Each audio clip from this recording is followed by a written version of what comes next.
यानी ये chemical reaction तो है लेकिन ये रिडॉक्स रिएक्शन नहीं है। तो आपके दिमाग में आना चाहिए कि सारे केमिकल रिएक्शन रिडॉक्स रिएक्शन नहीं हो सकते हैं। सिर्फ वही केमिकल रिएक्शन रिडॉक्स रिएक्शन होगा जहां ऑक्सीडेशन भी हो और रिडक्शन भी हो, दोनों साथ साथ होगा। वो बोले यहां तक कोई दिक्कत? तो क्वेश्चन खोजिएगा, आपको एनसीईआरटी में मिलेगा। हम लोग को बहुत सारे और भी चैप्टर्स पढ़ने हैं, तो सिर्फ एक ही पोर्शन पे अटके हुए रहेंगे तब तो फिर मुश्किल हो जाएगा, आगे बढ़ना होगा। नेक्स्ट टॉपिक की तरफ बढ़ते हैं। बहुत इंपॉर्टेंट 12th बोर्ड एग्जामिनेशन में पूछा हुआ क्वेश्चन, कंसेप्ट यहां बनता है, क्वेश्चन वहां पूछा गया है। Disproportionation reaction.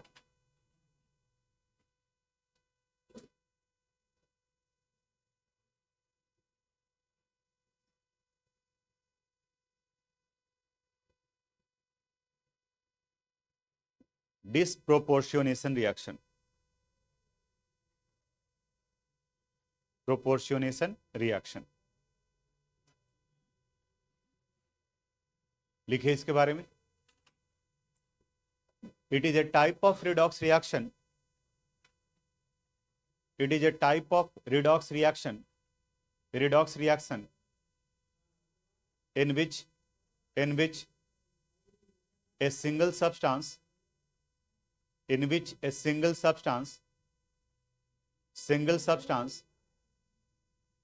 oxidize as well as reduce,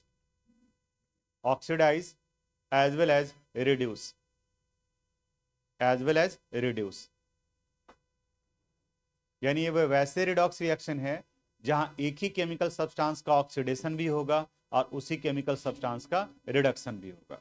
देखते हैं। हाइड्रोजन पेरोक्साइड H2O2 नाम सुने होंगे आप। H2O2 हीट करने पर यह डिकम्पोज करता है H2O और O2 में। अगर इसको हम लोग बैलेंस करें तो यहां 2H2O प्लस O2, देखो तो बैलेंस हुआ।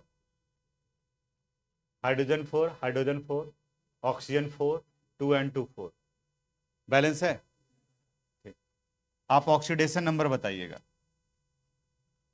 H2O2 में ऑक्सीजन का ऑक्सीडेशन नंबर -1, हाइड्रोजन का +1, H2O में ऑक्सीजन का -2, हाइड्रोजन का +1 और यहां O2 का 0।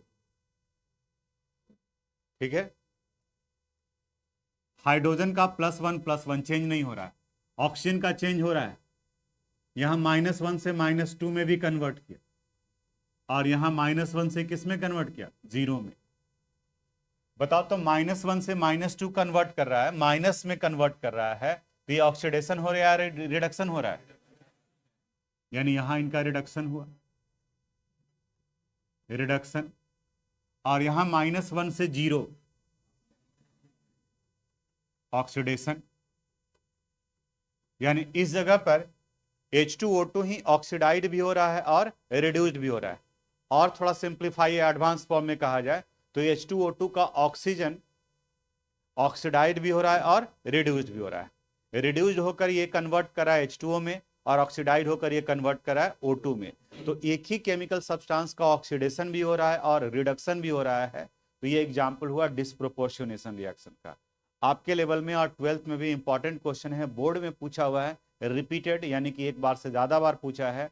What do you mean by disproportionation reaction, define with suitable example. तो एक छोटा सा एग्जांपल हम ये बताएं, आपके बुक में 2-3 एग्जांपल और दिया हुआ है, हम जानबूझकर आपके लिए छोड़े हैं कि कम से कम आप पलट करके देखिए कि हाँ क्या दिया हुआ है, आप कंपेयर करके देखो कि हाँ उसमें चेंज आ रहा है कि नहीं आ रहा है। अगर एक ही सब्सटेंस ऑक्सीडाइड भी हो रहा है और रिड्यूस्ड भी हो रहा है, इसका मतलब वो रिडॉक्स रिएक्शन है, और वो रिडॉक्स रिएक्शन का स्पेशल टाइप हुआ जिन्हें हम लोग डिसप्रोपोर्शनेशन रिएक्शन करते हैं। नोट कर लीजिए इसको, आगे बढ़े हम लोग। अब एक ये क्वेश्चन पूछता है, आपके एनसीईआरटी बुक का ही क्वेश्चन है, यहां कह रहा है which of the following species do not show disproportionation reaction and why. जैसे H2O2 डिसप्रोपोर्शनेशन रिएक्शन शो किया, वैसे ही करा कि इनमें से कौन डिसप्रोपोर्शनेशन रिएक्शन शो नहीं करेगा या किसके किसके चांसेस हैं। अब फिर ध्यान से समझना, डिस्प्रोपोर्शनेशन रिएक्शन का मतलब क्या हुआ, वो ऑक्सीडाइड भी हो और रिड्यूस्ड भी हो। तो वैसे केमिकल सब्सटेंस जिनका चांसेस है कि वो ऑक्सीडाइड भी हो और रिड्यूस्ड भी हो, वह डिस्प्रोपोर्शनेशन शो करेंगे। अब ऑक्सीडाइड और रिड्यूस्ड होने के लिए आपको पता होना चाहिए कि हायर ऑक्सीडेशन नंबर कितना हो सकता है और लोअर कितना हो सकता है। पिछला क्लास याद करो, हम लोग एक निकाले थे H2SO5, वहां पे सल्फर का रहा था +8, तो हम लोग उसको कितना कर दिए थे, +6, और बताया था आपको कि किसी भी एलिमेंट का हायर ऑक्सीडेशन नंबर उसके वैलेंस इलेक्ट्रॉन से ज्यादा नहीं हो सकता है, यानी कि वैलेंस इलेक्ट्रॉन के बराबर।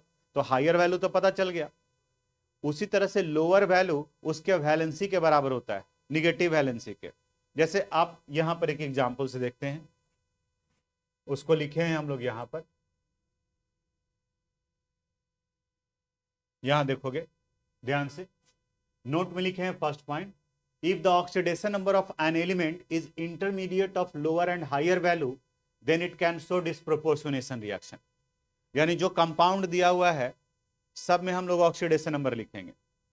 अगर उस एलिमेंट का ऑक्सीडेशन नंबर उसके हायर और लोअर के बीच का कोई वैल्यू है, जैसे ऑक्सीजन का लोअर वैल्यू -2 हो गया और हायर वैल्यू उसका कहां तक जा सकता है, +6 तक, तो अगर उसके बीच का कोई वैल्यू है तो वो रिड्यूस्ड भी कर सकता है और ऑक्सीडाइज भी कर सकता है, इंटरमीडिएट है तब।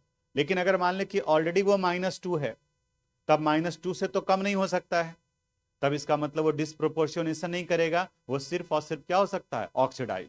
फिर दूसरे पॉइंट में लिखवा है, the higher oxidation number is equal to its valence electron and the lower oxidation number is equal to its valency, उसके वैलेंसी के बराबर, और वैलेंसी किस चीज में, निगेटिव में। जैसे एक दो एग्जाम्पल बताते हैं आपको, जैसे अगर हम लोग क्लोरीन को ही ले लें 17, बताओ तो क्लोरीन का कॉन्फ़िगरेशन क्या होगा, 2 8 7, तो वैलेंस इलेक्ट्रॉन कितना हो गया, 7, तो इसका higher oxidation number valence electron के बराबर, तो यानी ये +7, और लोअर कितना हो जाएगा, -1, क्योंकि 7 वैलेंस इलेक्ट्रॉन है तो वैलेंसी 1। अगर हमें सल्फर का निकालना है 16, बताओ कॉन्फ़िगरेशन 2 8 6, बताओ इसका हायर वैल्यू और लोअर वैल्यू -2। अगर हमें फास्फोरस का निकालना है या नाइट्रोजन का, किसी का कॉन्फ़िगरेशन क्या आएगा, 2 8 5, बताओ इसका और इनका, तो किसी का भी हायर और लोअर आइडेंटिफाई कर सकते हैं।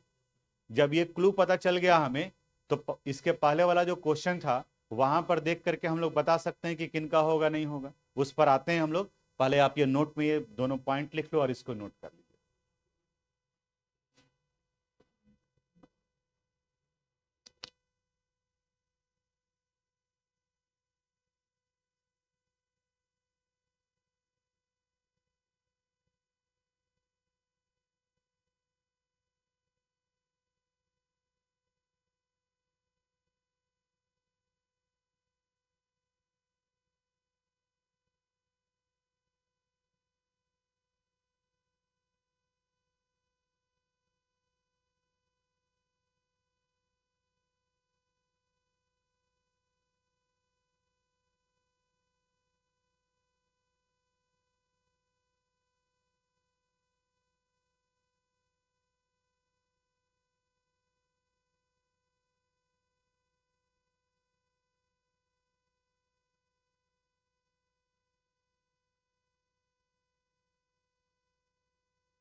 आगे बढ़े,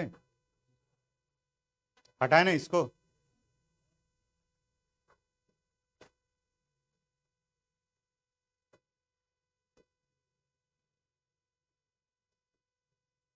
अब इस वाले क्वेश्चन में सब में क्लोरीन का ऑक्सीडेशन नंबर निकालो, 1 2 3 4 है, चारों में क्लोरीन का ऑक्सीडेशन नंबर निकालो। आंसर अपने आप पता चल जाएगा कि कौन डिस्प्रोपोर्शनेशन रिएक्शन शो करेगा या नहीं करेगा। लिखिए अपनी कॉपी में।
पता चला क्या कौन डिस्प्रोपोर्शनेशन रिएक्शन शो नहीं करेगा?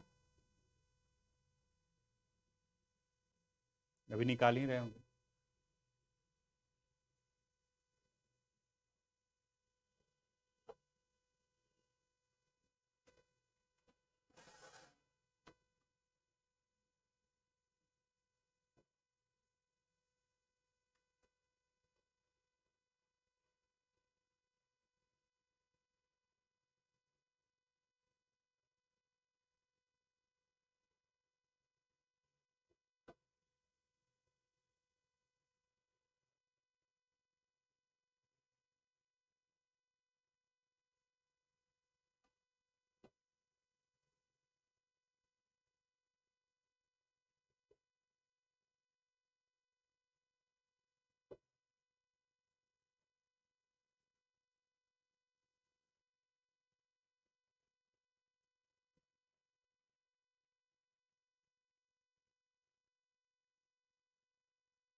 बन गया आप लोगों से?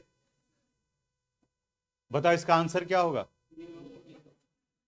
ClO4 माइनस क्या डिस्प्रोपोर्शनेशन रिएक्शन शो नहीं करेगा। वाई, क्यों नहीं करेगा? Because its oxidation number is +7, जो इसका हायर ऑक्सीडेशन नंबर वैल्यू, और हायर ऑक्सीडेशन नंबर वैल्यू है, इसका मतलब अब ये फर्दर ऑक्सीडाइज नहीं करेगा। ये सिर्फ क्या हो सकता है? रिड्यूज हो सकता है। जबकि डिस्प्रोपोर्शनेशन रिएक्शन के लिए ऑक्सीडेशन और रिडक्शन दोनों का होना जरूरी है। आंसर लिखिए। आप लिखे होंगे स्टेटमेंट तो ठीक है, फिर भी हम जो लिखवा रहे हैं वो आप लिख लीजिए। लिखिए among these ClO4 minus will not show disproportionation reaction, will not show disproportionation reaction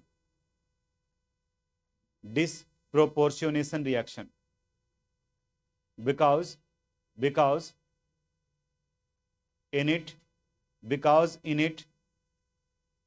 oxidation number of chlorine is +7. Oxidation number of chlorine is +7,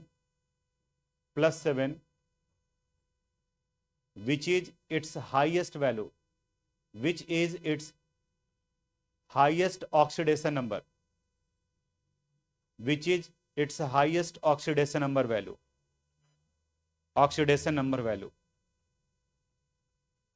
because it means it cannot further oxidize. It means it cannot further oxidize.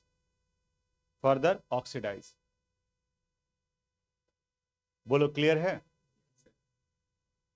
Disproportionation reaction के लिए element का oxidation number higher और lower के बीच का कोई value होना चाहिए। ये शो कर सकता है, +1 से -1 में भी जा सकता है, और +1 से लेके +7 तक कोई भी आ सकता है। ये भी हायर और लोअर में जा सकता है, लेकिन ये सिर्फ और सिर्फ किस में जाएगा? लोअर में रिड्यूस्ड हो सकता है, ये ऑक्सीडाइज नहीं होगा, इसलिए डिस्प्रोपोर्शनेशन रिएक्शन शो नहीं करेगा। ऐसा भी क्वेश्चन हो सकता है। डिस्प्रोपोर्शनेशन रिएक्शन तो बहुत इंपॉर्टेंट है, यानी इससे क्वेश्चन तो पूछा ही जाना चाहिए। हम टेस्ट लेंगे तो पूछेंगे ही, यानी क्वेश्चन आउट है। ठीक है, क्योंकि 11th में वो जो इंपॉर्टेंट, 11th में इसलिए इंपॉर्टेंट है कि जब 12th में क्वेश्चन पूछा जा रहा है तो 11th में क्यों नहीं पूछा जाना चाहिए? वो तो उसके टॉपिक से ही रिलेटेड।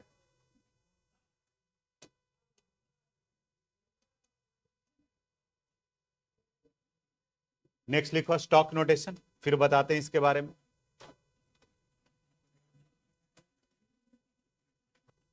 स्टॉक नोटेशन फॉर्मूला को रिप्रेजेंट करने का एक मेथड है, तरीका है, जहां पर हम लोग मेटल का ऑक्सीडेशन नंबर उसके फॉर्मूले में यूज करते हैं। ना सिर्फ फॉर्मूले में बल्कि नाम लिखते वक्त में भी यूज होता है। अगर कहीं आप बुक पढ़ोगे, रीडिंग डालोगे, ठीक है, इधर देखो आप, इधर तो मे भी कई जगह पर आप देखेंगे तो लिखा रहेगा आयरन 2 क्लोराइड, देखें ऐसे, तो ये स्टॉक नोटेशन में है रिप्रेजेंटेशन, यानी कि जहां पर उसके मेटल के बाद में उस जगह पर उसका ऑक्सीडेशन नंबर लिखा गया। और ऑक्सीडेशन नंबर उनका लिखा जाता है जिनका ऑक्सीडेशन नंबर वैरी करता है। जैसे सोडियम के बगल में आप 1 नहीं देखोगे, क्योंकि सोडियम का ऑलमोस्ट 1 ही होता है। D block element periodic table याद होगा आपको, एस ब्लॉक, पी ब्लॉक, और बीच में क्या होता है? D block. आगे पढ़ेंगे भी उसके बारे में, डी एंड एफ ब्लॉक है। तो D block element variable oxidation state show करते हैं। जैसे आयरन +2 भी शो करता है और +3 भी शो करता है। तो अगर आप आयरन ऑक्साइड बोल रहे हैं, तब आयरन ऑक्साइड में यह समझ में नहीं आ रहा है कि आयरन का कौन सा ऑक्साइड जिसमें +2 है या +3 है। जैसे देखो ना फॉर्मूला में, आयरन ऑक्साइड ये भी है, आयरन ऑक्साइड ये भी है, और आयरन ऑक्साइड ये भी है। तीनों तो आयरन ऑक्साइड ही है, लेकिन तीनों में डिफरेंस क्या क्या है? तीनों में आयरन का ऑक्सीडेशन नंबर अलग अलग है। तो इसको डिफ्रेंशिएट करने के लिए फॉर्मूले में उसके साथ में हम लोग मेटल का ऑक्सीडेशन नंबर लिखते हैं। तो सिंपल स्टॉक नोटेशन है क्या? तो स्टॉक नोटेशन फॉर्मूला नाम को रिप्रेजेंट करने का एक तरीका है, जहां पर मेटल का ऑक्सीडेशन नंबर उसके नाम या सिंबल के बगल में लिखते हैं। जैसे यहां पर यह मॉलिक्यूलर फार्मूला दिया हुआ है। अब इस मॉलिक्यूलर फार्मूला में मेटल है गोल्ड, Au, ध्यान दोगे क्योंकि आगे आपको वर्क देने हैं हम कंप्लीट करने के लिए। तो इसका ऑक्सीडेशन नंबर निकाल लो। तो H का ऑक्सीडेशन नंबर 1, Au का क्या मान लेंगे? X, Cl का -1 × 4 is equal to 0, 1 plus x minus 4 is equal to 0, x is equal to +3। तो कह रहा है कि आप फार्मूला में क्या करेंगे, इसके बगल में इसका ऑक्सीडेशन नंबर लिख देंगे रोमन में। देखो तो HAuCl4, बगल में ऑक्सीडेशन नंबर लिख दिए। यहां पर थैलियम है, ये मेटल है, तो इनका ऑक्सीडेशन नंबर निकालो। x into 2 plus minus 2 is equal to 0, 2x minus 2 is equal to 0, x would be equal to +1। ये उधर जाएगा तो माइनस प्लस हो जाएगा ना। तो देखो फार्मूले में कोई चेंज नहीं किया, थैलियम का 2 है तो यहां भी थैलियम का 2 है, सिर्फ ब्रैकेट में क्या लिख दिए, ऑक्सीडेशन नंबर। इसका 1 आ रहा है तो इसका 1 लिख दिए। यहां देखो FeO, इसका ऑक्सीडेशन नंबर निकालेंगे, x plus minus 2 is equal to 0, x minus 2 is equal to 0, x would be equal to +2। तो यहाँ आयरन O, तो आयरन के ब्रैकेट में क्या लिख दिए, 2O। फॉलो किए। MnO2, यहाँ मैंगनीज का ऑक्सीडेशन नंबर कितना आएगा, +4, तो यहाँ Mn4O2 लिख दिया है रोमन न्यूमेरल में। तो लिखा जा सकता है आपसे। अब ये सुनाई दिया या फिर सिर्फ गर्दन हिला, अभी पता चलेगा।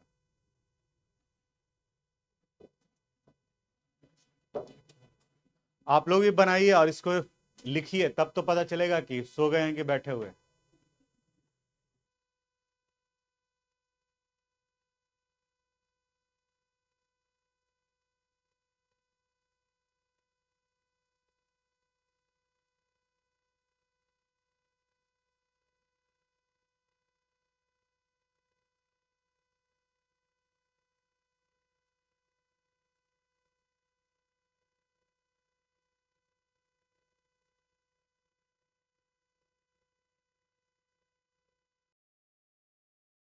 Thanks for watching this video.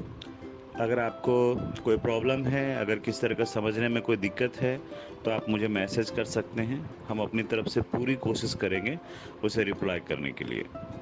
अगर आपको ये वीडियो पसंद आया हो तो प्लीज़ इसे लाइक करें, सब्सक्राइब करें एंड शेयर करें। Thank you very much.